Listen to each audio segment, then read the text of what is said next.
Yes, hello everyone. Today we will be having another discussion on soil compaction.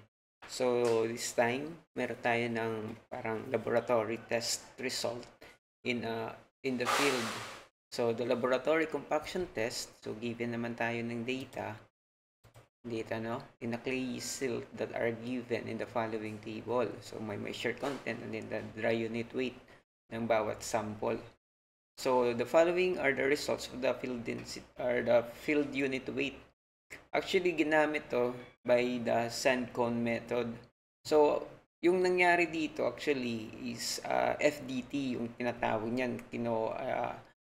Ang nangyari niyan field density test wherein doon sa site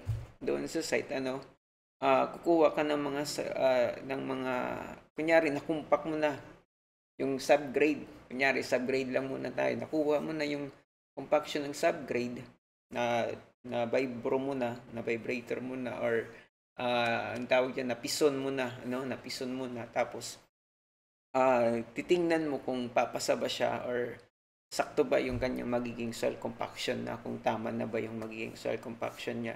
Yun yung magiging FDT natin. Kaya lang dito naman is yung hanapin lang natin is the dry unit weight of the compaction in the field and the relative compaction in the field.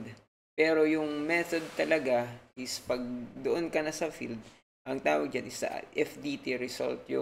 Ang tatawagin mo kung papasa talaga yung niya by meron yan doon sa DPWH Blue Book. May sa DPWH Blue Book yan. From 90 pag subgrade parang 95 to 100% dapat doon pumasok yung goods na yung magiging compaction mo diyan. Yung gagawin mo doon. So sa pagkuha ng FDT or dito sa sand cone method, gagamit ka ng mga ganito, the calibrated dry density of the Ottawa sand. Yung Ottawa sand is sobrang nipis na buhangin yan, hindi yung kagaya ng ginagamit yun sa construction na as in sobrang nipis. So, sobrang nipis talaga siya. Parang alikabok na nga siya kung tutuusin lang. So, yung dry density ng Ottawa sand is 1570 kg per cubic meter. So, nandoon yan sa isang lalagyan. Tapos the calibrated mass of the Ottawa sand to fill the cone kasi may cone yan eh. Lalagyan yan. Bubutasan kasi yung doon, yung tawag doon, yung nakompact mo doon sa inyong site, bubutasan yan. Tapos lalagyan yan ng Ottawa sand. Tapos yung Ottawa sand, syempre titimbangin mo yan, the mass of jar. Yung jar, andun kasi yung Ottawa sand. Tapos plus cone, and then the sand before. So, syempre, hindi mo pa binabawasan, meron siyang mataas pa na timbang. Tapos, syempre, ipupur mo na yan doon binutasan mo doon sa lupa. Meron niyang hole. Tapos, the mass of jar plus the sand cone after use is bababa na siya kasi itimbangin mo ulit yan eh.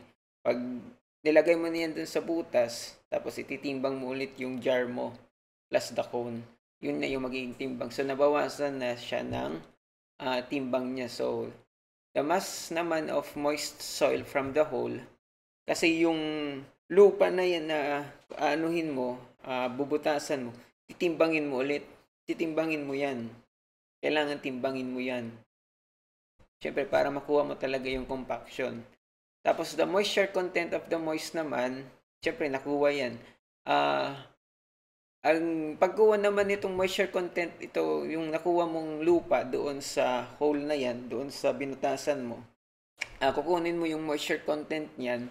Madali lang naman kunin yan. Gagamit ka lang ng carboro. May carboro din yan kasi. Tapos mayroon isang vessel doon. Ilalagay mo din doon yung mga lupa. Tapos parang may vessel yun. Tapos lalagyan ng carboro. Tapos may gauge yan eh. May gauge. Tapos yun, makukuha mo na yung kanyang moisture content. Yun lang yung dito sa soil compaction or sa pagkuha nitong mga ganitong data. So, yung tinatanong naman dito is compute ko or determine the dry unit weight of the compaction in the field and the relative compaction in the field. So, ano ba yung ating formula for the dry unit weight of the compaction in the field? So, ito yung ating formula, di ba? Kaya lang ito, may formula din tayo nito. That is the weight over volume. So, ibig sabihin, hanapin natin yung weight, hanapin muna din natin yung volume para makuha natin ito. Tapos para makapag-proceed na tayo nito. Kasi kailangan din natin yung mga dry unit weight na yan dito sa ating relative compaction. Diba? Yung mga formulas natin.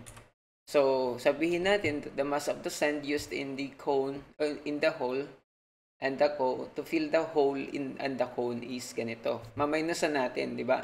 Kasi ibig sabihin, yung mass ng, yung Ottawa sand is 2.81 kilogram yung pumasok doon sa butas. Ano? Yung pumasok doon sa butas plus kasama doon yung sa cone. 'Di ba? Kasi may cone pa. So maminusan ulit natin, the mass of the sand used to fill the hole is 2.81 kanina minus the 0.454 kasi ito yung calibrated mass of the Ottawa sand to fill the cone. 'Di ba? So ito na lang 2.265 yung kabuuang Ottawa sand na nagamit natin. Ano? Yung Ottawa sand. That is the mass of the sand na. Okay, so the density natin, may formula tayo ng mass density, 'di ba? Ito, given naman tayo ng dry density, 'di ba? Given tayo 157, tapos given na tayo ng mass, makukuha natin yung volume. Kasi kailangan din natin 'to, yung volume kasi nga weight times weight over volume tayo dito. Kaya kukunin natin yung volume. Okay, that is 0.0014426 cubic meter. Okay, that is the volume. Okay, ilagay natin dito, no? Okay, next naman na step, anong gagawin natin? The moist density. Diba? The moist density or the gamma. Ito na, para makompute na natin.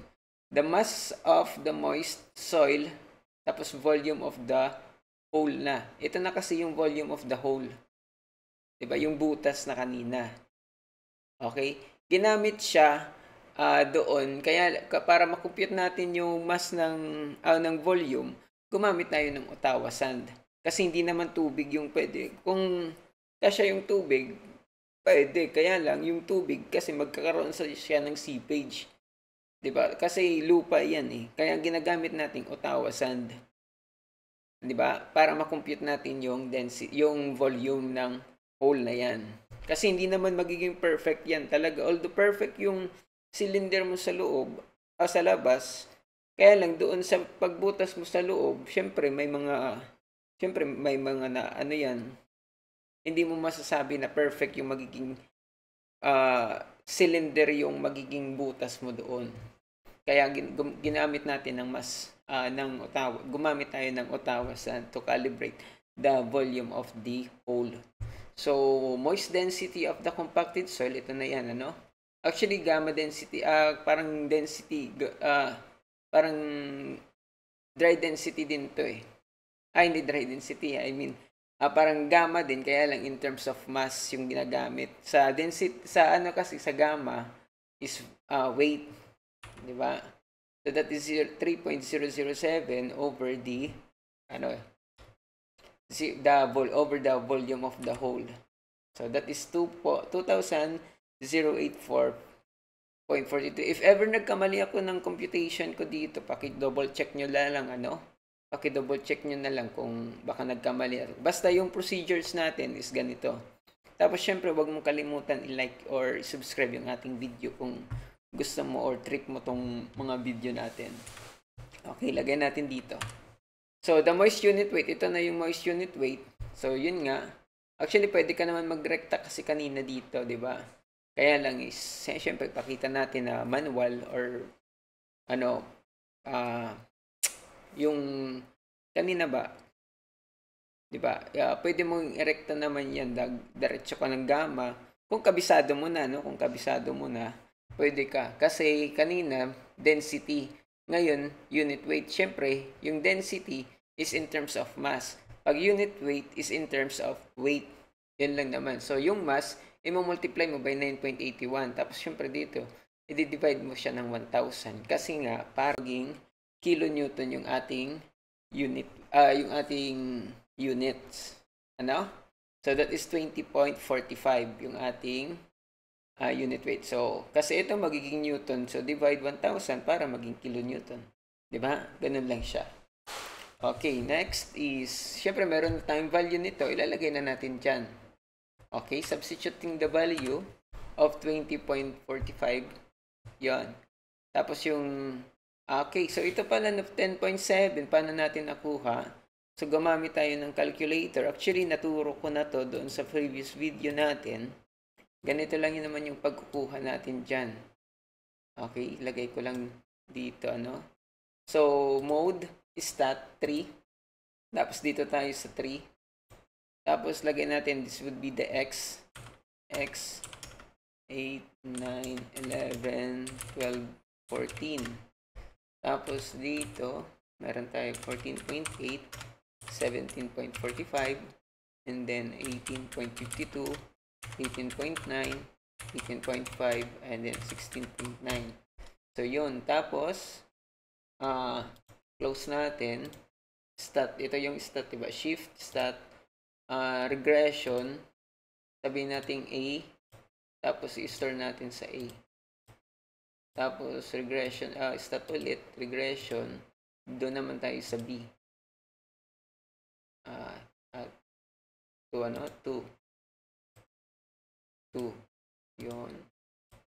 Tapos, i-store natin sa B. And then, regression ulit. Doon naman tayo sa C. So, store at C. Tapos, yung ating formula, ganito, di ba? A plus B x plus C x squared. Yun. Ay, tama ba to? Hindi. Ito pala. Stable pala, table. Tapos, A plus, nakalimutan ko yung table. Sorry, pasensya naman. Plus C x squared. Yun. Tapos, wala tayong g of x. So, start tayo from, saan ba actually, pwede kang mag-start ng 6 hanggang 14. Kasi mayroon yung start at end. Pero dito, titingnan na natin yung, para madali, pag kung makukuha natin yung dry unit weight, dito na tayo sa may pinakamalaki from, that is 9, 18.52 to 12. Parang 9, start tayo ng 9 hanggang 12. Okay, tapos sabihin natin 0.5 step, step by 0.5. Ibig sabihin, from 9.9, 9.5, ito na, di ba? 9.5, 10, 10.5. Kasi yun yung step natin. Nag-umpisa tayo from 9 hanggang 12. Okay? Tapos check natin dito yung kanyang magiging dry unit weight. Saan ba dyan yung pinakamalaki? So, yung pinakamalaki natin is from 10, 8, tapos 10.5, tapos dito sa 11, from 10 to 11, 10 to 11, yun yung, andyan yung range natin na may pinakamalaki. So, check ulit natin, easy ko lang, tapos, equals, wala tayo, from 10 to 11, diba? 10 to 11, tapos sabihin natin 0.1, so, para maging 0.1 na lang, 10, 10.1, 10.2, kasi 0.1 yung step natin. So, dito, hanapin natin yung pinakamalaki. So, yun. Yung may pinakamalaki natin is 10.7. That is 18.908 or 909 na, Diba? Wala namang iba dito na mas malaki pa sa kanya. So, around that is 18.908 yung ating magiging or 18.91. So, you need to double check also kung halimbawa wala nang mas yung value natin dito. What if yung value natin is 18.92 dito, tapos dito walang lumalabas na 18.92. Syempre gagamitin na lang natin yung pinakamalaki dito. Kasi yung value niyan is kino-correct na, kasi para hindi na tayo din mag-derivative. Kasi kung kukunin mo to, kailangan mo mag-derivative.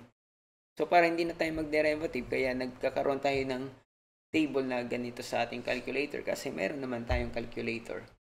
Okay, so yung moisture content natin or the optimum moisture content is 10.7. That's why ito yung ginamit natin. 10.7 yung moisture content. Tapos 18.91 yung maximum dry unit weight natin. Okay? So I hope na kuha nyo yan. I hope na gets nyo yan. Okay, so meron tayong, once na compute natin to, that is 18.473. Okay, so yung formula naman, ito yung answer natin dito sa A. Yung formula naman for the B, that is the relative compaction, the gamma dry, and then the YD max. So, ano ba yung YD max natin kanina? That is 18.909, di ba? Or 18.91. It's up to you kung gumamit ka ng 3 decimal place, okay lang din. So, yung gamma dry natin is 18.473. Okay, so, ganun lang. In terms of percentage, yung gagamitin natin dito, that is 97.7%. Di ba? So, that is how to solve this value. So, ibig sabihin, yung relative compaction natin is, in the field, is 97. So, ibig sabihin, kung nandun tayo sa, ng DPWH, di ba? Yung sa DPWH is 95 to 100. Dapat, that is the passing percentage in the, or the relative percentage na papasa yung pagka-compact mo doon sa soil na yan or sa subgrade na yan kung subgrade man yon. So ibig sabihin pasado tayo. Kasi pag hindi yan naging 95, naging 92 lang, pwedeng gagawin yan, i-recommend na material engineer is to recompact or recompact, pwede rin dagdagan ng tubig para makompact pa talaga siya. Baka kulang kasi ng moisture content. Yun yung mangyayari dyan pag hindi. Pero pag sobrang baba naman talaga, pag sobrang baba, nasa 80 plus lang, siguro kailangan mo, i-recommend nyo ng material engineer to replace the sand or to replace the subgrade materials. Or pwede din i-calibrate niyan para maging matigas. Kagaya ng gagawan mo ng blended method. Yung sand yung lalagyan mo ng mga buhangin. Na konting buhangin para pumasa doon sa ating relative compaction.